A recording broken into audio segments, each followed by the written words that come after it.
இங்க ஒரு கேங் ஒன்னா சேர்ந்து ஒரு ஒர்க்கை பண்ணிக்கிட்டு இருக்காங்க. என்ன வேலை அப்படின்னு பாத்தீங்கன்னா, இந்த பேய்கள் இருக்கிற வீடா பார்த்து அந்த பேய்கள் எல்லாத்தையுமே விரட்டி அதுக்கப்புறம் அந்த வீடை மார்க்கெட் பிளேஸ்ல ஒரு நல்ல ரேட்டுக்கு வித்து கொடுப்பாங்க. இதுதான் இவங்களோட தொழிலே.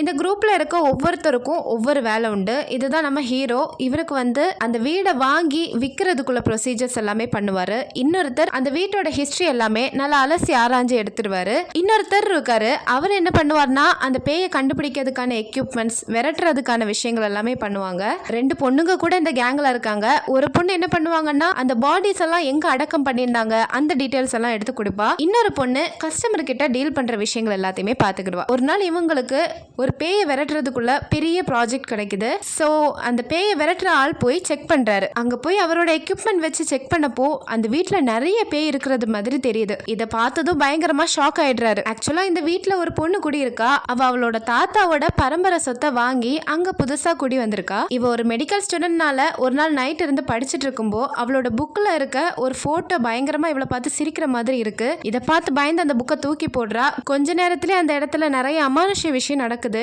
இதெல்லாம் பார்த்துட்டு பயங்கரமா அந்த வீட்டை விட்டு எஸ்கேப் ஆகலான்னு ஓடி போறா. வெளியே டோர் திறந்ததும் ஒரு உருவத்தை பார்த்து பயங்கரமா பயப்படுறா. அதுக்கப்புறம் தான் தெரிய வருது அது பேய்லாம் இல்ல, நம்ம ஹீரோ தான் அப்படின்னு.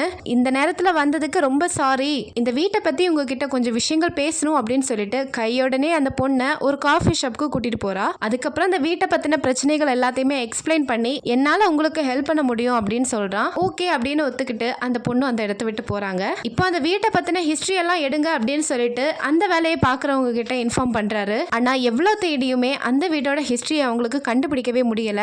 அடுத்த நாளே ரெண்டு பேர் அந்த வீட்டுல டைரக்டா போய் செக் பண்ண பாக்குறாங்க. காலையில பார்க்கும்போது அந்த வீடு ரொம்ப நார்மலா தெரியுது. பேய் இருக்கிற மாதிரி எந்த க்ளூவுமே அவங்களுக்கு கிடைக்கல. அதுக்கப்புறம் அந்த பேயோட எக்யூப்மெண்ட்ஸ் வச்சு செக் பண்றவரு உங்க வீட்டுல பேஸ்மெண்ட் இருக்கா அப்படின்னு கேக்குறாங்க. ஆமா இருக்கு, நான் அந்த இடத்துல இது வரைக்கும் போனதே இல்லை அப்படின்னு சொல்லிட்டு ஒரு பேஸ்மெண்ட்டை காட்டுறாரு. அந்த கதவை ஓபன் பண்ணி உள்ள இறங்குறதுக்கு பார்க்கும்போதே உள்ள ஏதோ சவுண்ட் வர்றது மாதிரி இருக்கு. ஏதோ உள்ள பெரிய ஒரு கிரியேச்சர் இருக்க மாதிரி அவங்களுக்கு ஃபீல் ஆகுது. உங்க வீட்டுல நாயை தான் வளர்க்குறீங்களா அப்படின்னு கேக்குறாரு. அப்படி எதுவுமே இல்லைன்னு சொன்னதும் கொஞ்சம் தைரியத்தை வரவழைச்சு உள்ள போகிறதுக்கு ட்ரை பண்றாரு.